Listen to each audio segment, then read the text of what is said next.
So,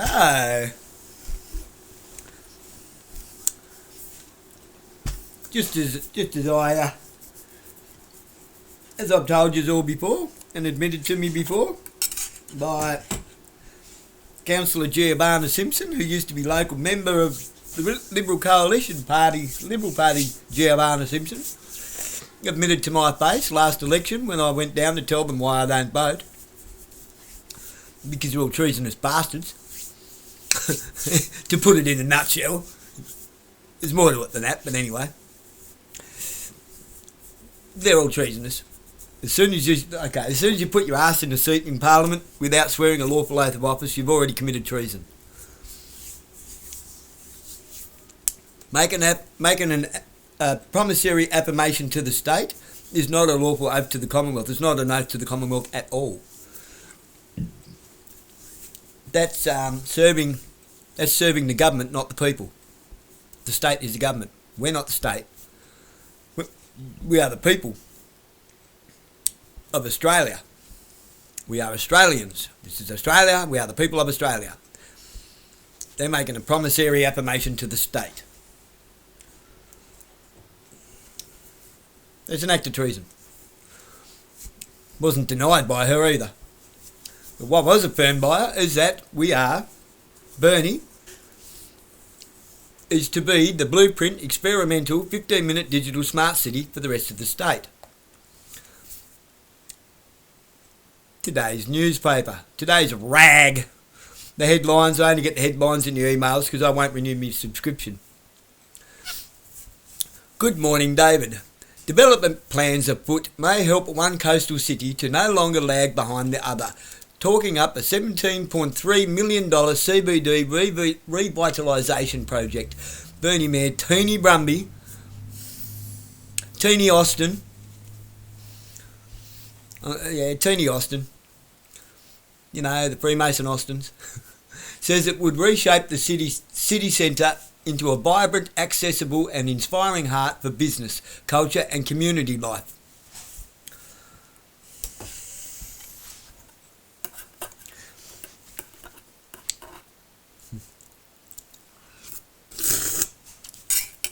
Now let's look at the whole ugly truth in this. Who owns half of Burnie? Steve Kons. Kons is still the shadow mirror of Burnie, make no mistake. Kons still runs this shit. The arcade that runs from Mount Street through to William Street, Wilson Street, basically through where Banjo's bakery is. Steve Kons owns one half of that right through. Excuse me. He owns from one side, I believe, from one side through to Catley Street, and the bloke who's running Deb's Cleaning owns the other half of that block. Between the two of them, they own the whole block, all the shops, plus everything else that Konzi owns. So really, let's not kid ourselves. This is a $17.3 million upgrade to Konzi Shopping Centre, and he stands to gain from it. How? He's going to put all his rents up.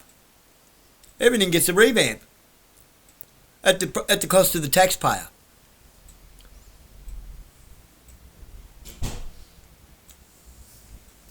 There is no such thing as government funded, and there's no such thing as federally funded.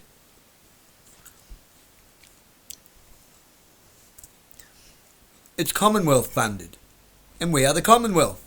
Public wealth and general goods. We're the Commonwealth. So we're paying to upgrade all their businesses in the CBD that's privately owned. You see it. You see a conflict of interest there? Any problems there? I sure as hell do. As sure as bloody noodles are in this here pot. Now, that on top of all the other stuff that's already paid for and sitting ready to be installed, like all the new camera systems for security, and we all know what Benjamin Franklin said about he who would surrender his temporary safety and temporary liberties and freedoms for some temporary safety and security deserve neither, nor will we get it. Actually, I'll tell you exactly what it says. That was paraphrasing a bit. Here we go. Those that would give up essential liberty to purchase a little temporary safety deserve neither liberty nor safety. There you go, word for word.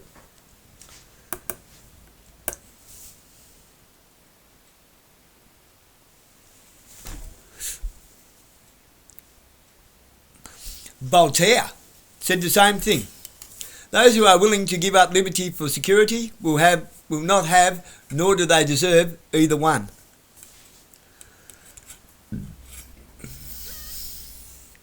So, you fools, you.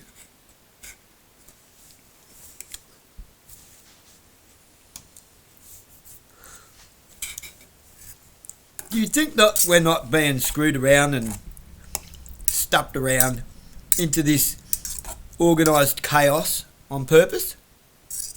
Okay, this might get a little bit tinfoil hatty for you, so put your seatbelt on, princess, we're going for a ride. Let's go back in history, not that far, to the 60s, 70s and 80s. Called the Lead Wars of Italy. Or the Years of Lead, whatever you want to call it, either of those two.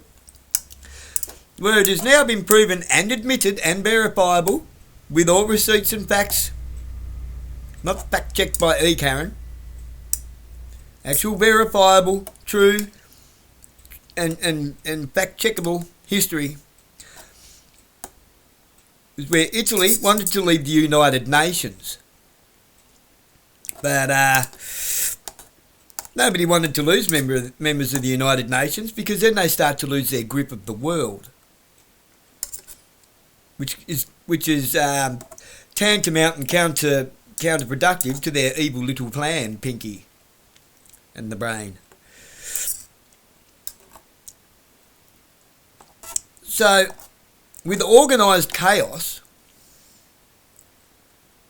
where people were running, nobody actually knew who was in charge anymore, and people were getting around shooting each other in the legs and stuff. That was, the Italian mafia was allowed to get a stronghold in Italy, so that created a war between different mobs and the police.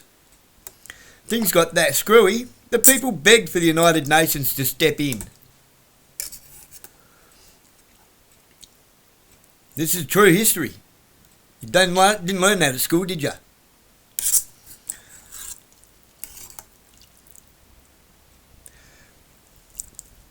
Who orchestrated all that?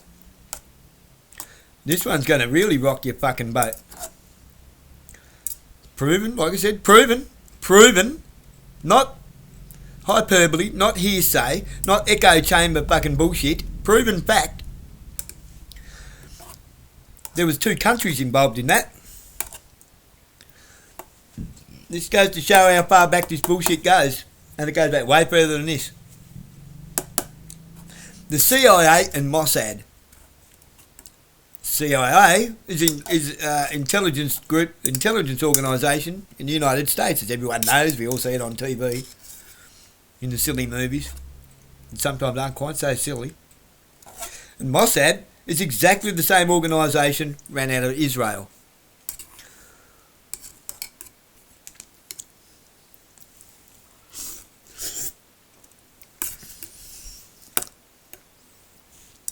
A manipulated Hegel's dialectic, problem, reaction, solution. And because everybody is so reactive nowadays, why are they reactive? Because they don't see what's going on. Why don't they see what's going on? Because they don't know their relevant history, therefore they don't see the pattern. It's all pattern forming. But it only forms a pattern if you know your history, to see that it's happened over and over and over and over and over again all over the world,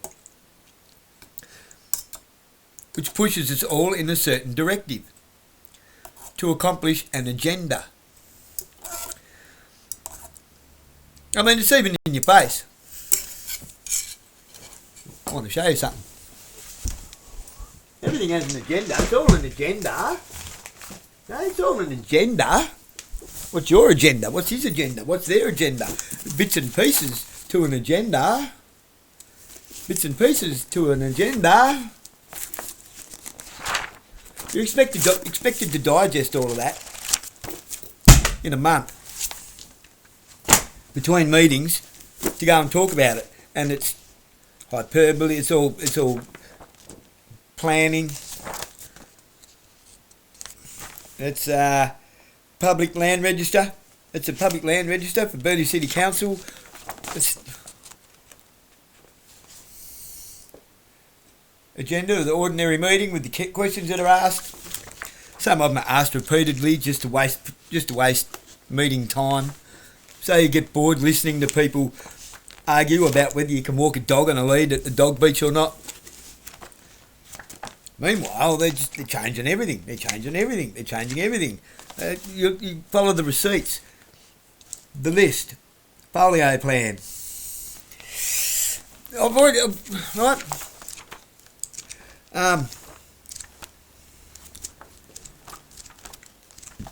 It's all there. Midson traffic. Prime design. So they're changing all the traffic, the flow of traffic, where traffic will and won't be allowed, parking. What do you think, that they're going to be putting a tree in every third parking space in the road to make the place look pretty? No. They're putting a tree in every third parking space in the road to destroy the road, so that then they have a good excuse to. We won't have cars in the CBD anymore. Well, nobody will want to take their cars in the CBD anymore because the roads will be destroyed with roots growing up through the roads. It's going to destroy. Think about this. Where do roots go? What do they search for? Water. What's under the road? Pipes, stormwater. The idea is not to fix the CBD, it's to destroy it. What happens when all them stormwaters get blocked up with tree roots? All your shops are going to get flooded out. Your toilets are going to back up. Everything. Your sewerage, your stormwater, roots search for water. Simple as that. They don't search for salt water. They search for fresh water.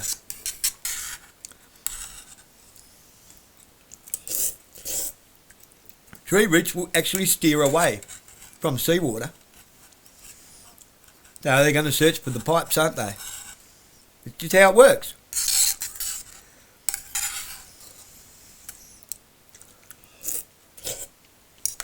Botany 101. It's not that hard.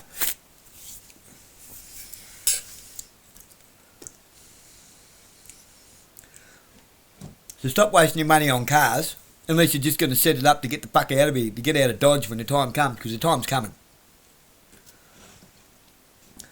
They want to destroy the city to build a city that we don't want. Why do you think housing choices are letting all their houses go dilapidated and to custard? They're falling apart. They're falling to pieces. Maintenance aren't doing shit. I've been trying for the last 6 months to get a couple of light fittings fixed. I'm not allowed to fix them. I'm not an electrician.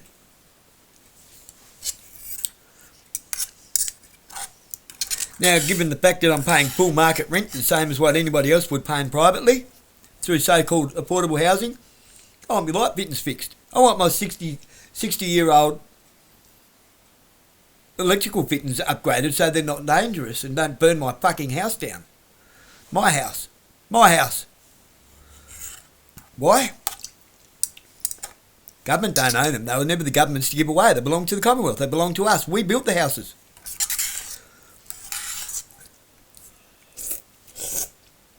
The plan is to get rid of the houses. Why? To put us all in apartment buildings. Under the new sustainable development for a sustainable planet agenda drawn up by the United Nations that Trent Aiken doesn't think exists. Apparently. Allegedly.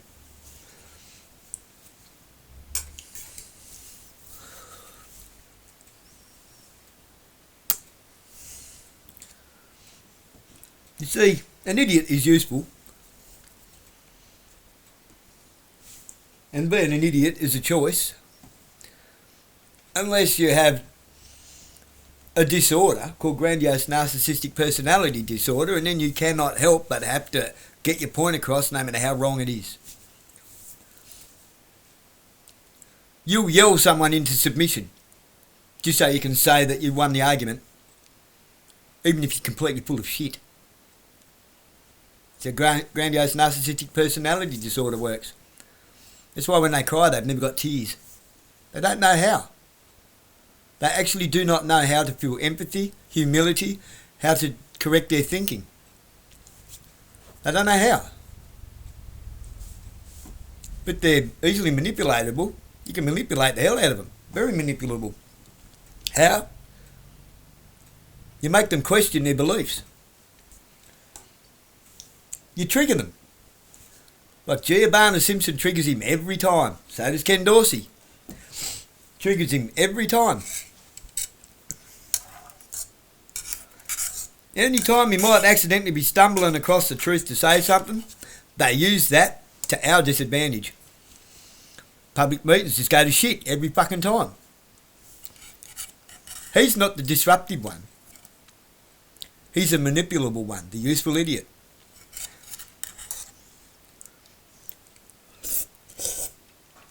They sent him up down the path, down the tangent of gender dysphoria, just to piss him off so that he could ruin the next half a dozen meetings so that... Why? There's another one that I gave to somebody, probably 3 times thicker than that. And this is...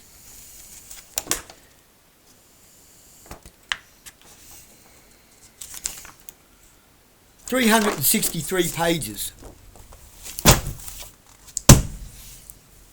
So that goes under our nose unnoticed. Why? Who watches council meetings? Let alone who goes in and gets those from the council and even has a glossary through them. Nobody. So before anybody decides that I'm just hopping up and down on my soapbox in a beer hall putsch, unser Kampf wird einfach heißen. Mein Kampf, nein, unser Kampf wird frei heißen. My struggle? No, our struggle for freedom. Yeah, I can do a little bit of German, not much. I just like to sound clever. I'm only just learning.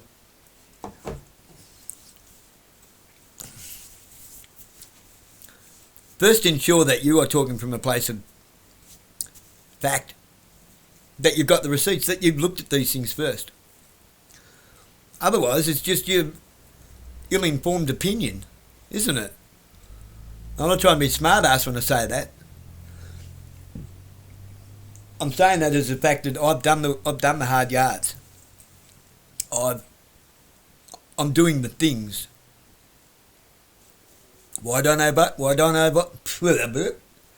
Third time lucky. Why don't I vote? I'm not voting for this shit.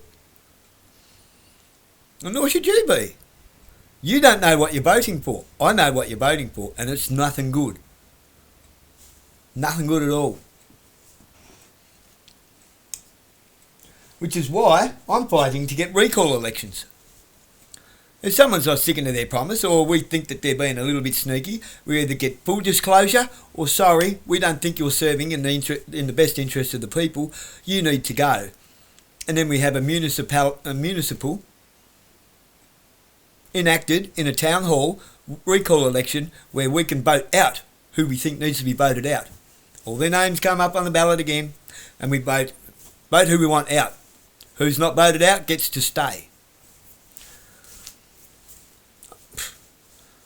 If you think you can do a better job, stick your hand up, as long as you've got the integral history to prove that you have integrity, which is doing the right thing even when nobody is looking, and you got a shot at it.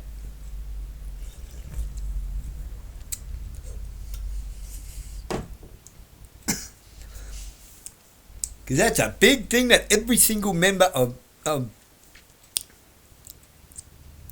from unlawful government right through to illegal government, lacks integrity. None of them have got any integrity. None of them do the right thing when no one's looking. They just follow orders. They do the legislative thing, not the right thing. They follow a legislature. Legislature is not even closely related to law. Not even a little bit. State makes mandates, orders, directives through executive legislature.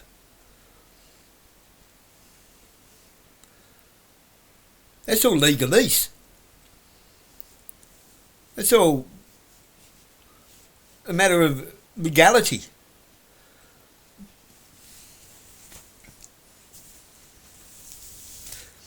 Legislature and policy. Corporate legislature and company policy. Designed to confuse and baffle the shit out of us. By who? Lawyers. We was never ever meant to have lawyers in government. Why? Because they're crooked.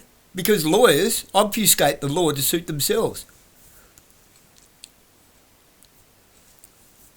Lawyers replace lawful constitutions with fraudulent constitutions, and you don't even know it because you don't understand the language.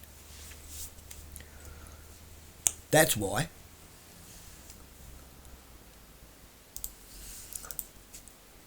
So there you go, people. I've been trying, but none of you give a shit about your kids' future, about the future generations. You say you do, but you don't. If you did, you'd turn up and you'd be asking, at least asking some questions, yeah? You don't have to fight against everything. But man, you should be asking questions so that you comprehend everything. How can you make an informed decision whether to stand under, be withstanding, notwithstanding, or stand above, overstanding and understanding, anything without full comprehension, without full comprehensive knowledge of the pros and cons, fors and against? How can you? You can't.